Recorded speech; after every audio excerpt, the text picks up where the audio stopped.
Wasn't that long ago, probably 5, 6, 7 years ago. I was in terrible shape. I ate too much, drank too much. When my kids were really young, I had a really difficult time with managing schedules. I was constantly tired. Work, of course, was always hectic and difficult. Marriage, of course, becomes difficult. All the stuff that's hard just becomes harder. And everything. Taking care of your kids is hard. Taking care of your marriage is hard. Taking care of everything. Part of the problem, the life reality, the situation, the whatever word you want to use for it, the condition of being a dad is the simple fact that dads are workhorses. We're draft horses. We're the ones that's supposed to pull the load of the whole family. Now, a lot of us probably don't want to necessarily admit that. We want to think to ourselves, no, family's going to give us energy and family's going to help us. But that's not my experience, me personally, or anybody that I've ever talked to. It seems like it just piles on and piles on and piles on. And whenever things begin to pile on the family, everybody looks to dad to solve all of the problems. And the problem is, dad don't have anybody to look to. Dad's just got to figure it out. And so that's what I did. And a lot of that was mostly in getting my own body under control. What happened was, by improving my body, it was never about looking sexy who am I trying to impress? I'm 40 years old. I've got a wife and kids. It's not going to be, I'm not rich. So I don't have any young, hot women I'm trying to impress. So what I was working on, what I was trying to achieve was better productivity and able to accomplish more. And what I learned was improving my body and improving my diet and my exercise and my fitness gave me more energy and gave me more ability to get more done. So that was the onus behind everything. That's why I did everything that I did, and that's why I share the information that I learned, both from a productivity standpoint and from a health and wellness standpoint. It seems strange. It doesn't seem to make a whole lot of sense, but the number of push-ups that you do every day has an absolute direct correlation with the number of spreadsheets you can crunch every day. It's a weird thing, but your productivity, the amount of stuff that you can get done, is directly related to your physical well-being, and there's just no way around that. So how do you get started in improving yourself, getting your act together? First and foremost, you have to look at yourself the way you view others.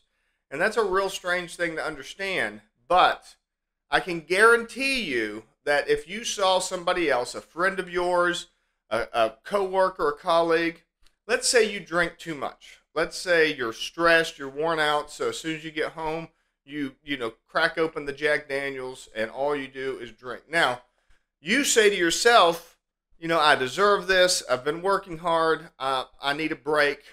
I'm okay with this. This is good for me. I need this. But if you viewed yourself the way somebody else viewed you, so now just imagine that you see a coworker doing that. You would pull them aside and say, hey, buddy, listen, man, you've got to figure out some way to quit drinking so much. You're showing up late for work. You're doing this. You're coming in, hungover. Your work is sloppy. So if you were able to see yourself, your future self, the same way that you see other people, that will really help you to improve yourself. And here's the thing. Your future self is another person. You're not you in the future. Your future self is a different person from you that you're going to be. So have you ever had the situation where you've set something by the door so that you wouldn't forget it? And then you go and you get that thing and you're rushing the next morning and you're hurrying going out, and then you see that thing that you put there and you're thinking, oh man, I'm glad I put that there. It's like you're thankful for your past self. It's like, thanks, past me. I really appreciate you doing that. And you're thanking yourself, but not really. You're thanking a different person. And that was you in the past for taking care of you in the future. And that's exactly what you want to do. You want to always think of yourself in the same way that you think of others. It's the exact same. Doctors see this type of thing all the time. Doctors will prescribe people medicine that they don't take, but if they prescribe, say, their dog medicine, they'll make sure that they give their dog medicine. Or if they're a caretaker, they're taking care of either some kind of the dependent. Say it's a family member. Any family member, they will make sure that that family member gets their medicine on time and gets it taken care of, because they're treating that other person like another person. But then when it comes to their own medicine, they don't do anything. They forget about it. They don't stay on top of it. It's really a bizarre thing, but we don't treat ourselves as well as we treat others.